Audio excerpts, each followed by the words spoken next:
I really just want anybody on any system to be able to enjoy these old games now, because they're our history. And there's a lot of great companies and a lot of great charitable foundations and nonprofits now that are strictly about preserving video games, whether that be, you know, having physical copies in a location that you can play on original hardware, or, you know, remastering something that no longer runs or is available on any current platform. And I just think that it's probably the most important thing that we can do as an industry is just respect that past and respect the work that had been done before, because we wouldn't be here without it. It's also important to have a legit way for these games to be played. I mean, because people, I mean, obviously there's ROM simulators, but they're not actually the most true way to play these games, right? Like sometimes there's errors, or it's what's it called, a shareware, so something doesn't work right or it doesn't run very well. But with your process, you make sure it's optimized for, like you said, 64-bit operating systems, and everything looks as good as it can be for the game itself. Yeah. It gives that game new life and lets people experience it for the first time that never played it on an N64. Yeah, exactly. I used to really enjoy wanting to play an old game, knowing that I'd have to try to find some way to get it to work, you know, whether that be searching for like fan-made patches or applying little DLL hacks, that type of thing, to get it to run. But it got to a point for me where I was doing that and getting the game to run, and then I wouldn't even play the game, because the fun for me was trying to get it to work in the first place. And now it's completely changed, where we had the Shadow Man version on Steam and it worked, and I would play it, but I'd be like, you know, this controller support is really clunky and it's just not fun. Maybe we should remaster it and I'll play it when our team's done with it. You know? If you know, obviously your studio remasters a lot of remasters a lot of games. If your studio continues to grow and thrive, are like full-blown remakes on the table, like building the game from the ground up with new graphics, new voiceover, new music, and, you know, taking cues from the older game and just reinventing it? Would that be something your studio would be interested in doing sometime in the future? Well, we're doing that right now with System Shock, actually. Well, there you go. Over the last 5 years, we've been laboriously remaking that game from the ground up with all brand new assets. We just recently finished doing all the new voiceover work with, you know, there's like 35 different characters. And we're currently kind of putting the last touches on putting the levels together. So yes, it's on the table. It's kind of our flagship title right now, and we're really proud of what we've accomplished so far. And it definitely, you know, depending on kind of the reception that gets, will influence more of what we do in the future. I think that we'll always have this Kex Engine team that does, you know, like what you see with Turok and Shadow Man, by just making these wonderful old games run and look like new. But we'll also have this team that will take certain titles and completely remake them for that audience as well. I remember talking to another studio that did something similar to you, and he said it's very hard to like gauge the noise, because people say, I really want X game on the PC remastered in 4K, and you go, cool, and you make it and it sells like 20 copies. Right. So you got to be very careful and gauge what you choose your products on, because the dev cost and the amount it sells matters. It matters in the long run. I mean, sure, you have some leeway with other games if they sell better or worse, but you guys sound like a relatively small team, and it's a big risk to remake a game because you're remaking a whole new game. Sure, you have like a foundation, but it's a lot of work. And speaking to that, like, what have you learned from like porting games like Shadow Man, Doom 64, Turok? Like, how has that helped with remastering new games like System Shock, or remaking new games like System Shock? It's there's a lot of lessons to be learned. When we first started working on Turok, we didn't have the source code. It was actually being reverse engineered. Damn. And, okay. Yeah. So what's really cool about that, and about this scenario in particular, is that our engineer at the time, Sam Villarreal, Kaiser, as he's more commonly known in his circles, basically when you're reverse engineering, you're doing your best guess as to how some systems or mechanics are supposed to work, and all you really have to check your work with is the retail copy of the game. So you'll play your port, and then you'll play the legitimate version, and you'll see how closely they resemble each other, and then make changes based on what you find. But when we announced that we were doing Turok, we got an email from one of the original developers who said, "Hey, I've got the code. Do you want it?"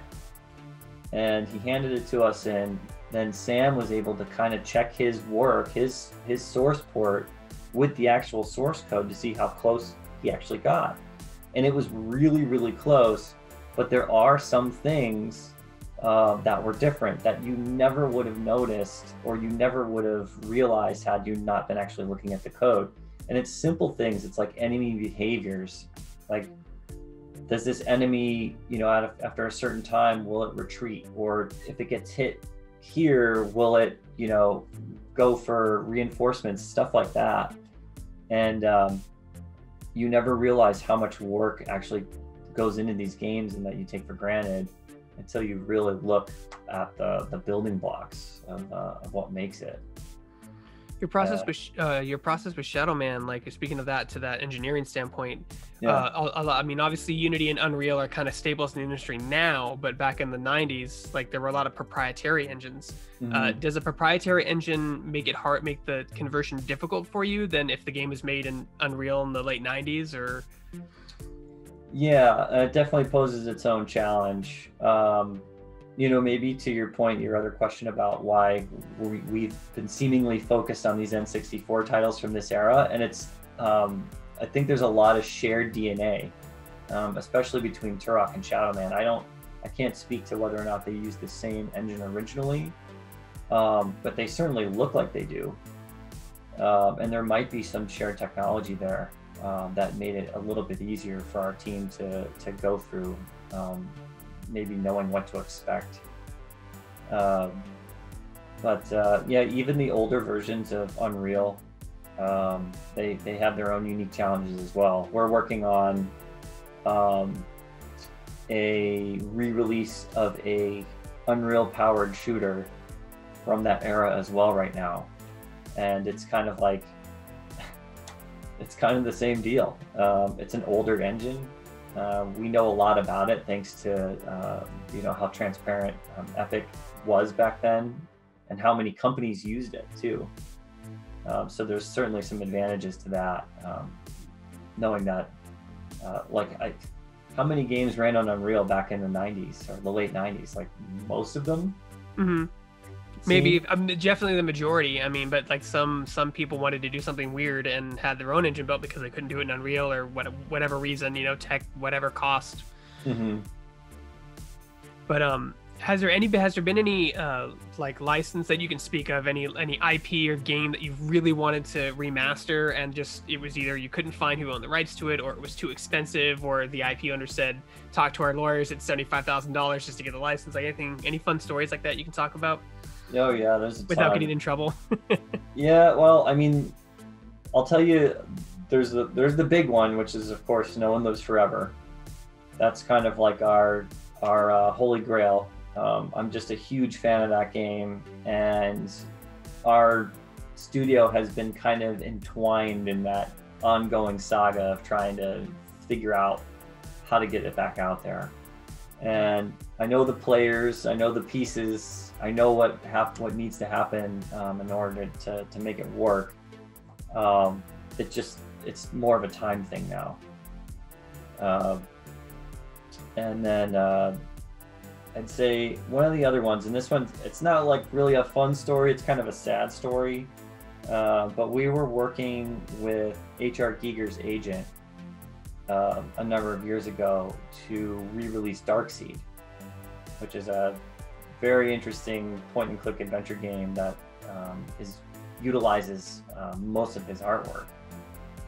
And it was probably a couple weeks after we started discussions, and they put like a price tag on the rights to be able to re-release it, and it was, I think, like $40,000.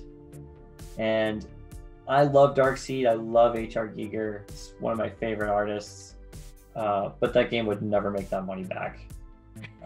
It's one of those weird like niche ones that really means a lot to you, but not like yes. one of those 20 copy games, right? That's the whole idea. Yeah.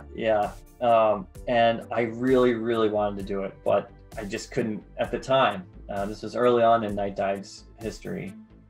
We just didn't have the financial means to put it into something like that. And then a couple weeks later, Giger died. And so, like, we couldn't even negotiate, nor would we want to, because, his family and his estate and everything like that, they were in shock, really. But that's just, that's one story. But luckily, a lot of the other weirder games that we've done in our past were ones that I grew up playing that I really loved, and I was able to get relatively cheaply. And really, it was more about just getting the game out there again and knowing its potential sales projections. A game like Bad Mojo, I love that game. I think it's one of the most creative artistic representations of an adventure game from that era. Not many people have played it, but it's out there now if you want to check it out. And that's kind of the core of what Nightdive means to me anyways, is that really no game should be kind of left behind.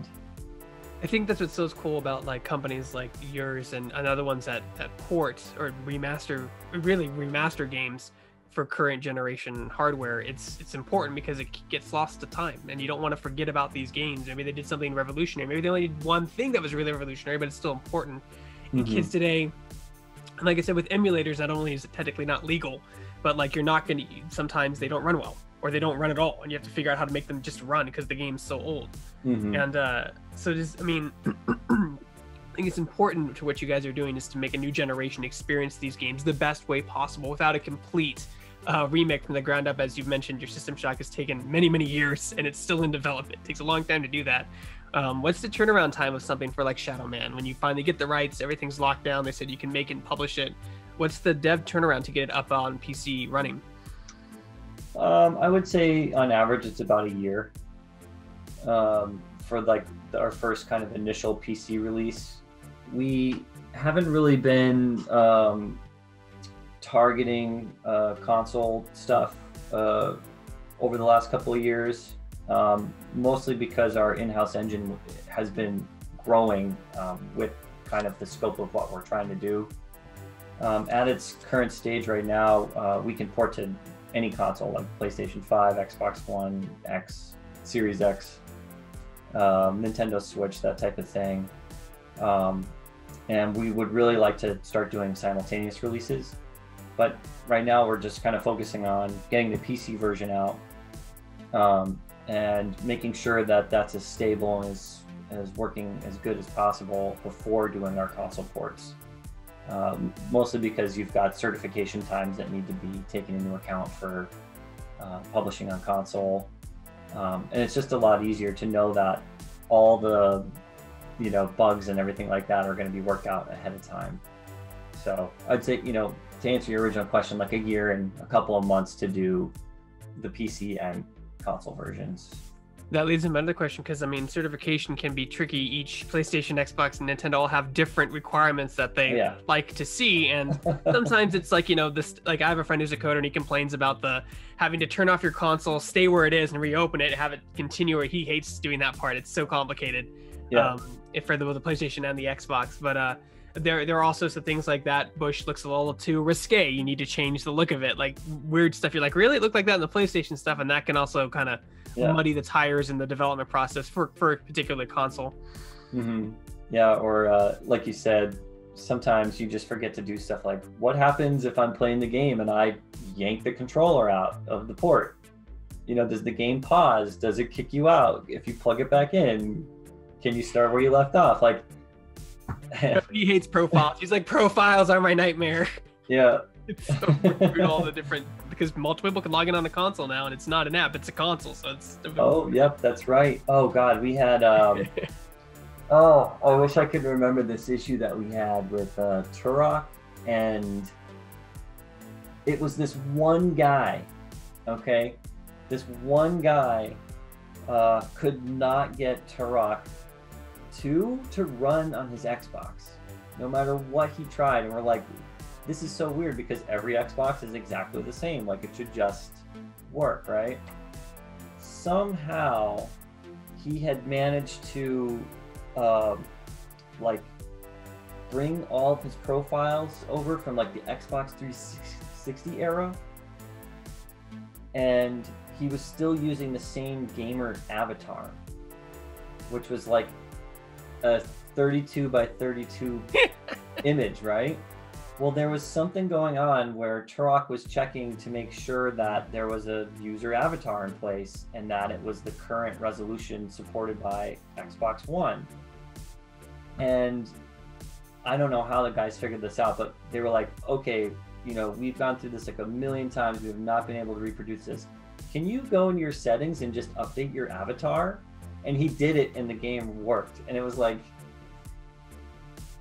you know, that's insane. That's you know, amazing. that's what I tell. Whenever I meet an engineer or a coder, they always say to me, they're never worried about machines taking over because computers are dumb. So Yeah. like that's a case of a computer being dumb, not understanding that there's an avatar and it cannot play the game because of that reason. Yeah, well, like, why, what, I can't still even wrap my head around, like, why couldn't it just go, oh, well, there's an image there. It has to be a particular resolution, and yeah.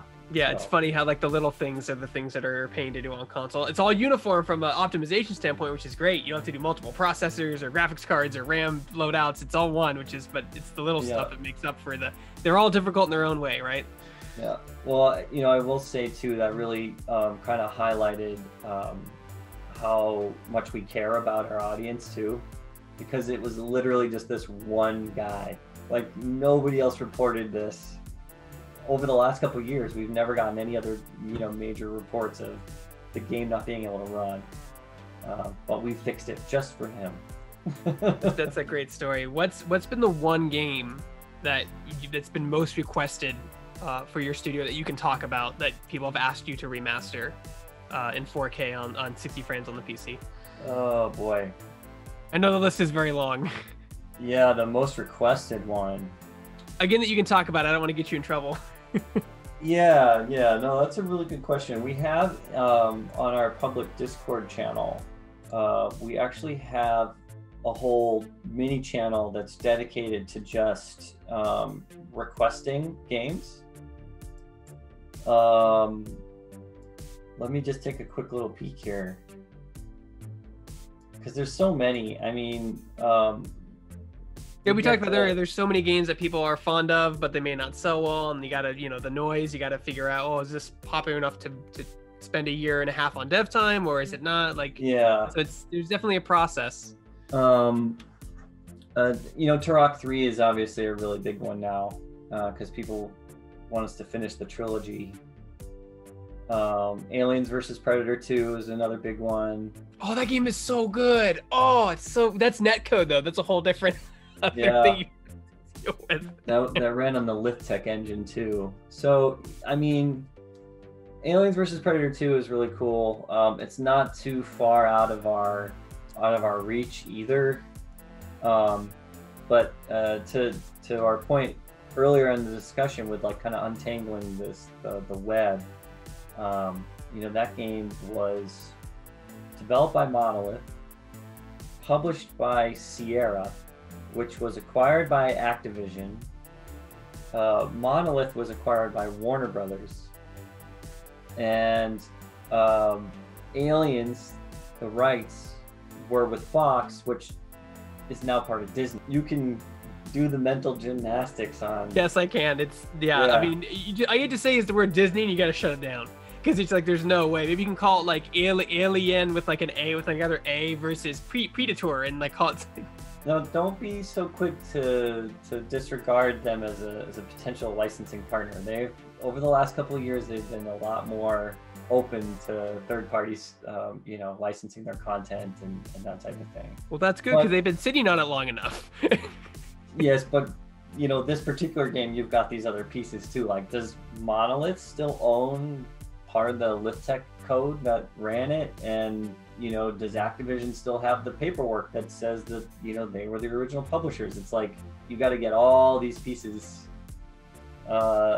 And when they're that big, you know, you're talking the biggest entertainment brands in the world. Yeah. Just them asking their lawyers to look into it is like the budget it would cost us to remake the game, you know? It's funny, speaking to that, like, is most of your time day to day and the development side of it, or do you spend most of this time like doing your detective work hat, communicating with lawyers and finding IPs and licensing rights and doing all that stuff? Like, it used to be almost entirely doing the detective work, but you know, we're going into our 10th year of business next year, and since that time, the cachet of these classic games has been getting smaller and smaller. In terms of what's even still out there. And I see that as a win. It's less potential business for us, but at the same time, these games are coming back and more people are seeing the value in them. But these days, my time is mostly spent directing the System Shock Remake team. That was kind of my baby for the last couple of years, and I decided to kind of take over the directorial responsibilities about 2 years ago, because I was kind of unhappy with the direction it was going in. But when I'm not doing that, I'm doing detective work, and I'm trying to find ways to get some of these games out of the legal web. So I just find that whole process so interesting. I just think the whole, like I said, you're doing God's work, like finding these old games and licensing them out the right way, you know, and trying to convince IP holders that, look, people are doing this with them, you should really license it out because you might be able to make something. Is the whole process is just fascinating to me, and I think it's really important. Like I said, I love the fact that you didn't have gaming consoles. So you're like, you know what, I'm going to do this because there's some kid out there that's not allowed to have a gaming console, and he should be able to play these N64 games. Yeah. Oh, cool. Thank you. I really appreciate that. So anyway, so Shadow Man's out now. You can get it on Steam right now, and I think it's what, $5 or something like that. It's relatively cheap. The original, yes. The remastered version is going to be launching this Thursday, the 15th, and it'll be $19.99 for that. Hey, how much was that N64 game when it came out? $65? $64.99? Maybe even $70, maybe $69.99. Yeah. Yeah, back then games did not have the standard 60 price tag. They ranged, they varied. And the good ones were very expensive. A lot of the older ones for older kids were always like $70, I remember. And I'm like, I can't afford that.